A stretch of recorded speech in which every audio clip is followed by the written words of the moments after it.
Good morning, everyone. Let's do some prayers. Om Guru Brahma, Guru Vishnu, Guru Devo Maheshwara, Guru Sakshat Parbrahma, Tasmai Shri Guruve Namaha. Om Bhur Bhavaswaha, Tatsavitravarenyam, Vargo Devasya Dhimahi, Diyo Yo Nah Prachodayat, Astoma Sadgamya, Tamsoma Jyotirgamya, Mrityurma Gamya. Om Sahna Bhavtu Sahna Bhunaktu Saviryam Karvavahi तेजस्विनावधीतमस्तु मा विद्विषावहि ॐ शान्ति शान्ति शान्ति Today I'm going to talk about a very important part of our personality, which is called memory. Memory. We all know that by virtue of the faculty of memory, us human beings are unique.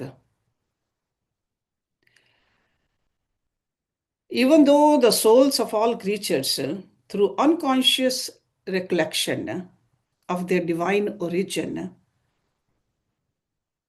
tend naturally to seek their source.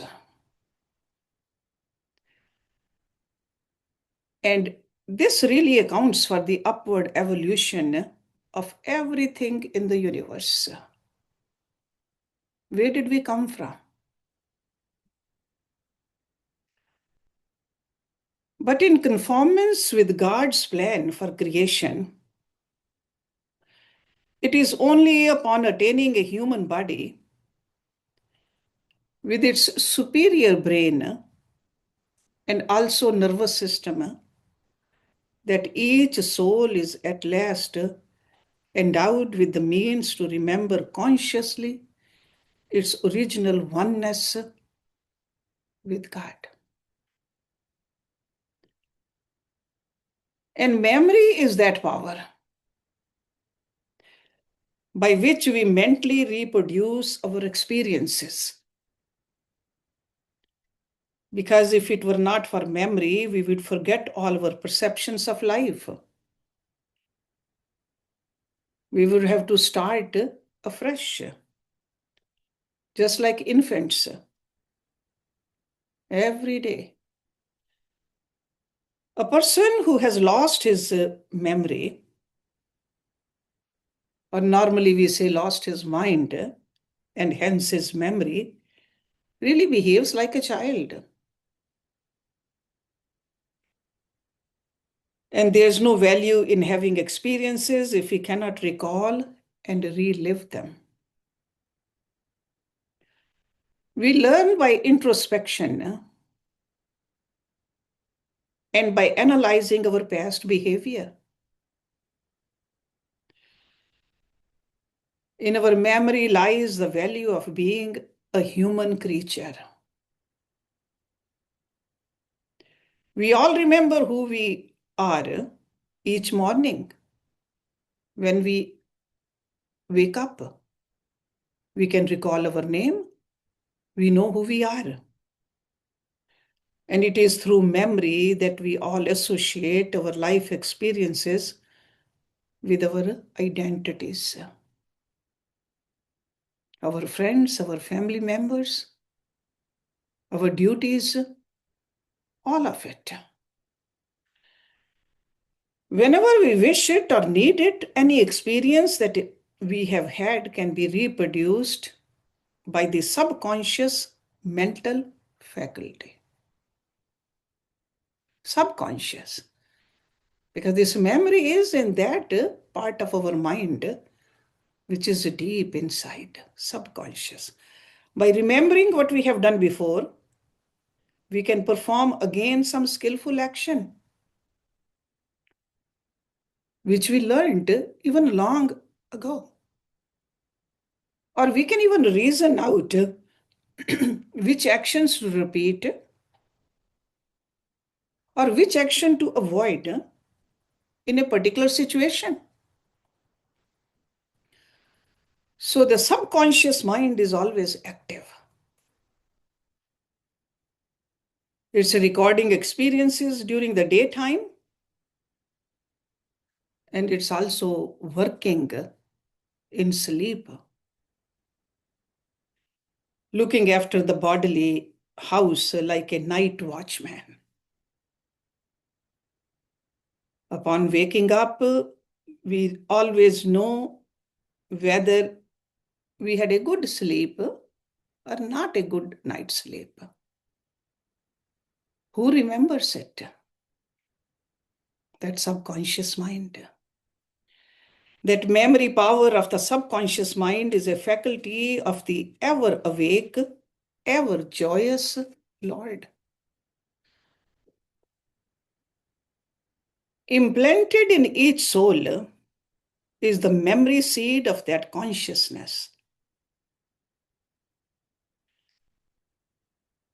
The soul knows itself to be ever living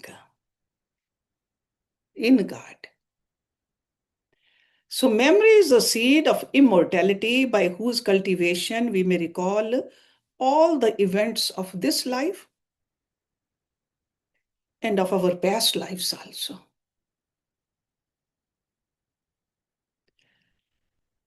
If we can remember all our experiences as mortal beings in this life, why is it that we do not recollect all the divine experiences that have happened earlier? Let me tell you, memory has two natures. Mortal memory, which reproduces the experiences of this life, and the divine memory, which reproduces the experiences of the soul throughout all its incarnations. So, mortal memory and divine memory. Most people are aware only of the mortal memory.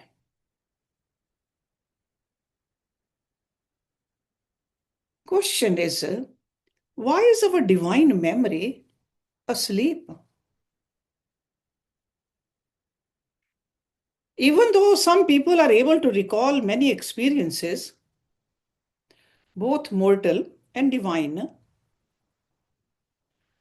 but on the other hand, majority of the people can't even remember even their recent past.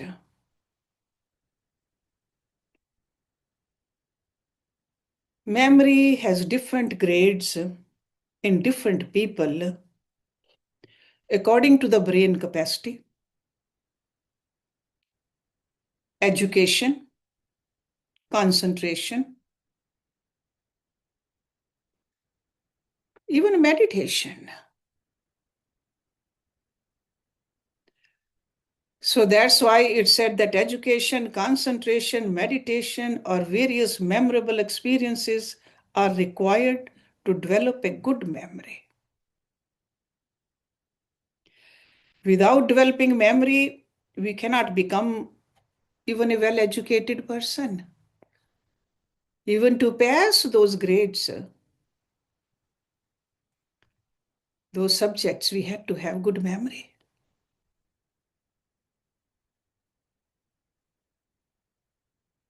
If a person has an experience and subsequently forgets it, all values of that experience are lost to the conscious mind.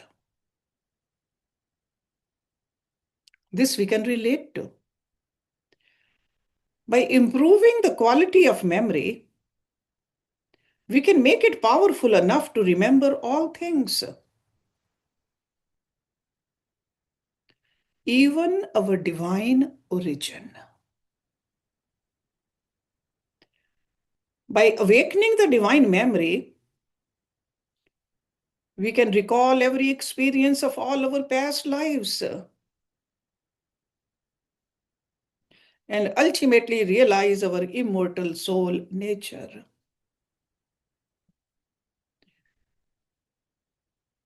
This is the promise given by Rishi Patanjali in Yoga Sutras.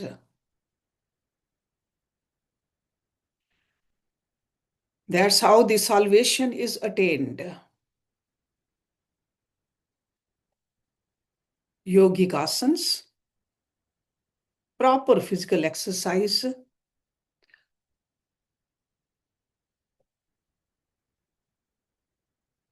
are useful in developing memory power. Today, when machines have replaced manual activity in so many functions and departments of our life, we are becoming physically lazy. And that is why we are in dire need of regular exercise. And yogic exercise is the one which we can do without anybody else's help. Once we learn it, no matter where we are, without any equipment, we can exercise our body and our mind. When we perform physical exercises, it is necessary to concentrate the mind on the activity, keep the mind engaged, whether it's on your breathing or whether it's on your chakras, to reap the fullest benefit.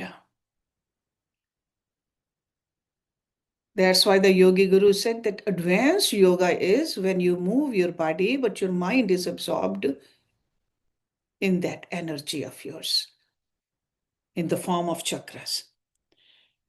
It's not just the flexing of muscles,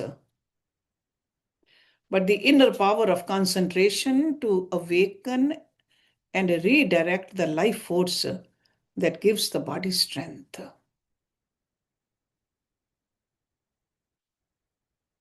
There are certain foods also which are called brain foods. Just like there are muscle foods, nerve foods, foods that help to build up maintain a different body organs also. So we have to pay attention to our diet. Whatever I'm eating, is it helping my brain or not? Is it helping my body or not?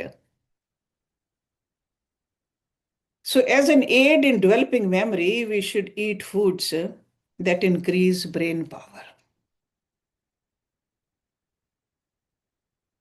The yogi gurus, they recommend the sattvic food. Milk, cheese, almonds, walnuts, berries. They say eat those root foods. They are helpful in developing memory. Avoid eating too many fatty foods, fried foods.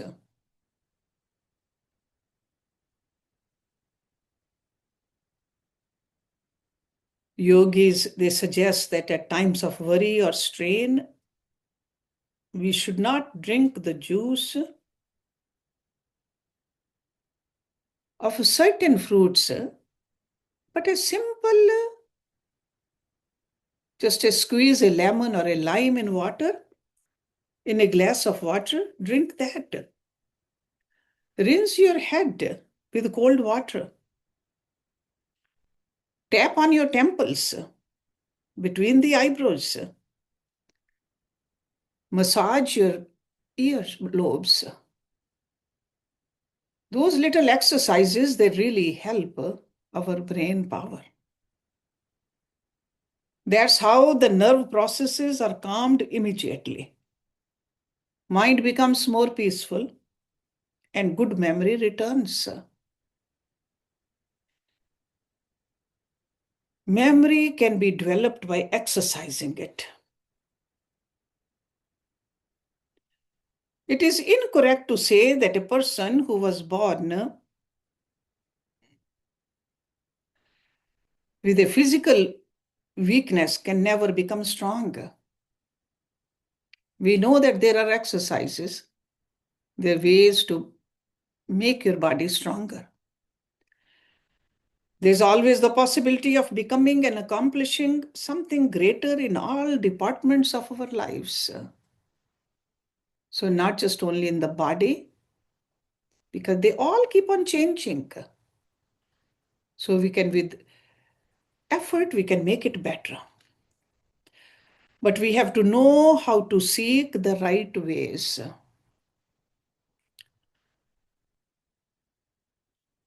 Because according to some doctors, a person who has a hereditary mental weakness will retain that mental defect to the end of his days. Some people believe in that. But according to the yogis, there are many mental deficiencies which a person can overcome by the practice of concentration exercises. Maybe in the beginning they cannot do the meditation, but concentration they can definitely do. The pranayam they can definitely do. So the correct methods for developing concentration are unknown to most people. The mental faculties are there, but they are not developed. And failure to develop our mental capacities eventually leads to serious trouble. The brain, like the physical body, requires right exercise for health. So when we are working on our body, we should not ignore the deeper part, the subtler part of our personality. So to develop a good memory, we should not only exercise the body and eat health building food, but we should also engage the mental discipline. Make an effort to remember things. Effort needs to be made. Practice the art of visualization. That's why when we do the Yog Nidra,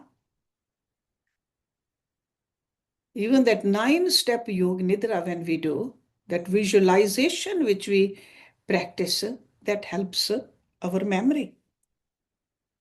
Or look at a certain object and do Tratak. That helps our memory too. Look at certain scenery, close your eyes, and try to reproduce that picture in your mind. Better than that, look at the picture or a statue of your Ishta Devata with your open eyes, then close your eyes and reproduce that right over here in the middle of your forehead. That's how we work on our memory. Try to recall the strains of chants. Sing them mentally.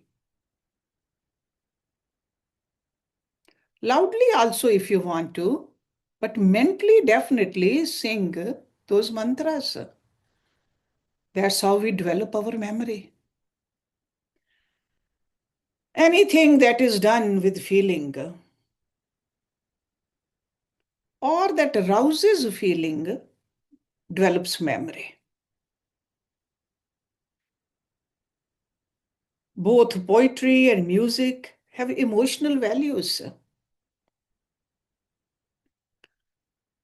All of us remember easily the greatest sorrows and the greatest joys of our lives. Why? Because those experiences were felt deeply. Anything that one strongly feels develops one's power of memory.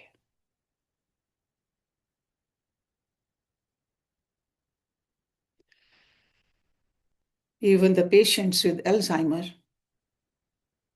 they do not forget their childhood.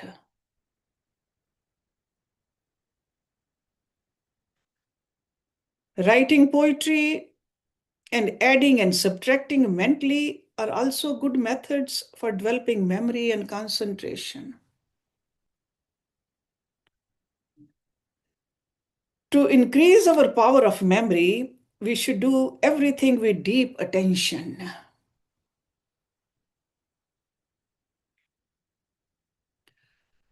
Most people carry on their activities absent-mindedly. We are just so busy rushing from one event to other, one action to other, and we do everything absent-mindedly. And there's a great gulf between their actions and their thoughts. That is why they cannot remember anything very well.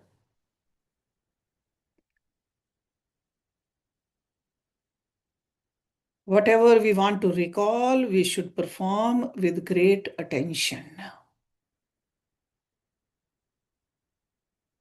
Whatever we undertake should be done with our whole mind. That's the reason we recite some of the mantras before these classes. We want our mind to be fully attentive, what we are going to do, because a scattered mind cannot understand the depth of these teachings. That is the reason we do those mantras, to help our mind. So whatever we undertake should be done with our whole mind. Work at tasks in the home with attention and interest. There's even simple duties. It could be just doing the dishes, washing your hands, cooking, walking, whatever we do it with a full attention. Keeping the conscious mind on the task at hand does not prevent us from reflecting constantly on God in the background of our mind.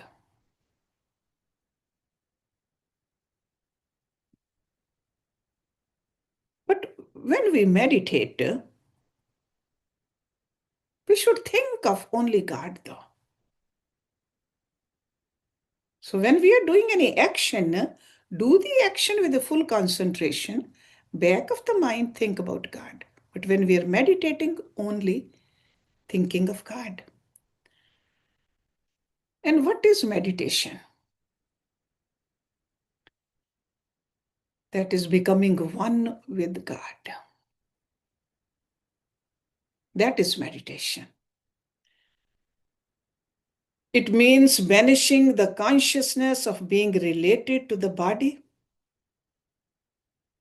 and to our human limitations, and trying to remember that we are part of God. When we begin by conscious mental effort to relate ourselves to the immortal soul, automatically our memory increases. It has a very direct effect. Because normally we are relating ourselves to the body. This body we are inhabiting only this lifetime, just for a short period of time. When we can take our attention towards that which has been there in other bodies also, we will recall our life experiences of past also. And we will eventually remember that we have come down from the bosom of God. We are not separate from Him. In Him lies the memory of all the experience of our life and all our lives. When a person communes with the soul within, the forgotten times and the powers of the deathless self will come back into his consciousness. more and more clarity comes. So meditation means to remember that we are not a mortal body, but an immortal soul, one with God. That's meditation. During the daytime, we tend to think of ourselves as human beings. But at night time, in deep, dreamless sleep, we forget our mortal attitude. Where are we then? In meditation, we can try consciously to forget our mortal identification. We can abandon the consciousness of the body and remember that we are the souls.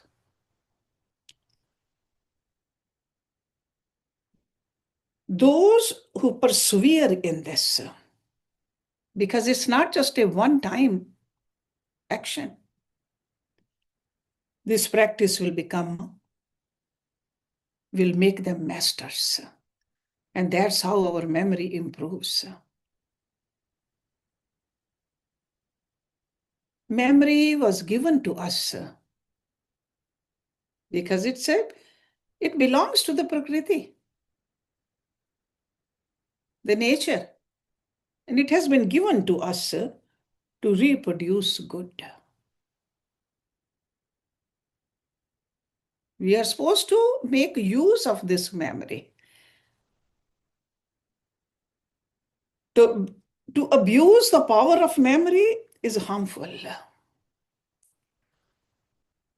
To think hatefully of another person because of some remembered injury the other person inflicted in you is a misuse of memory.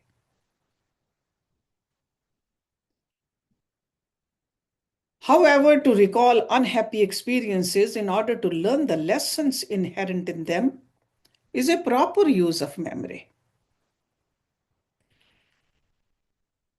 Because that's how we analyze our past behavior and we avoid repeating in future the wrong acts that brought painful results.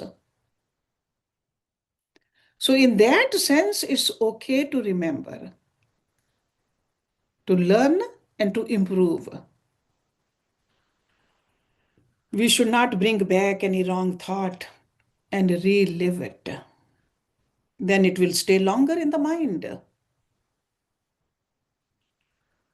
Memory was given to us to keep alive only life's good experiences and lessons. So consciously get rid of wrong past thoughts by avoiding recalling them. Because whatever we recall, it becomes stronger. So avoid recalling them. If they come to mind in spite of you, refuse to entertain them. Consciously just use some kind of a phrase to let those go. And let me repeat, to remember bad experiences and dwell upon them is an abuse of God's gift to us of memory. It is a gift given to us. So we got to use it properly in order to evolve ourselves. We have a mission here. If you don't remember the mission, why we are here, and the tools which have been given to us, and we don't use the tools properly, we'll never attain that goal which we are supposed to attain. So this power to remember is a very precious gift God has given to us as human beings. A person who feels good emotions and thinks good thoughts sees only good in nature and people will remember only good. We always have a choice. The people we meet, places we go, There are always positive and negatives. What do we really remember? What do we bring home? The faults of others, flaws of others, or the good qualities of others? Choice is ours. As a human being, we always have that choice, freedom to choose. Memory was given to us to practice the recollection of good things until you can fully remember the highest good, God. If the mind is full of negative thoughts, there's no room for God. God cannot reside there where there's so much negativity. Beholding goodness in everything, you will certainly find that one day the invisible power will shatter all the little windows of thoughts, all the sensations and feelings through which you have been seeing only glimpses of the divine harmony in creation.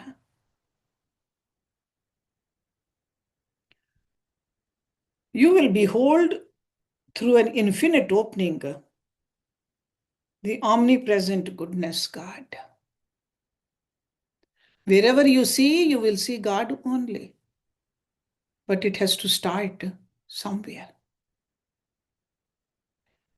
Because God is not only at one place. God is not only in the temples or in the heaven or beyond heaven. God is everywhere. There's no place where God is not. Rouse the eternal flames of divine memory, because that is our memory. So remember those two kinds of memories, mortal memory and divine memory. This divine memory we have to rouse. So rouse the eternal flames of divine memory until they burn away your forgetfulness.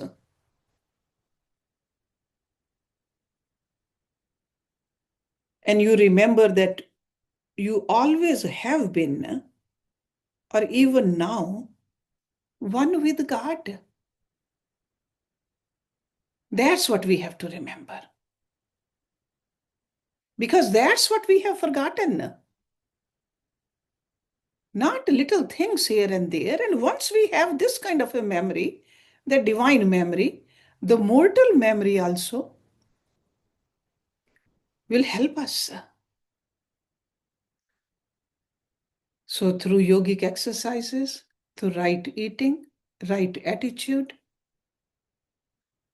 right kind of a breathing, meditation, all of that helps us to keep these both memories active. The mortal memory to do our duties here. Divine memory to remember who we are. And the divine memory will take us eventually towards our ultimate goal of life. Let's stop it here. Om Purnamada Purnamidam Purnat Purnamudachyate Purnasya Purnamadaye Purnameva Visheshyate Om Shanti Shanti Shanti Om.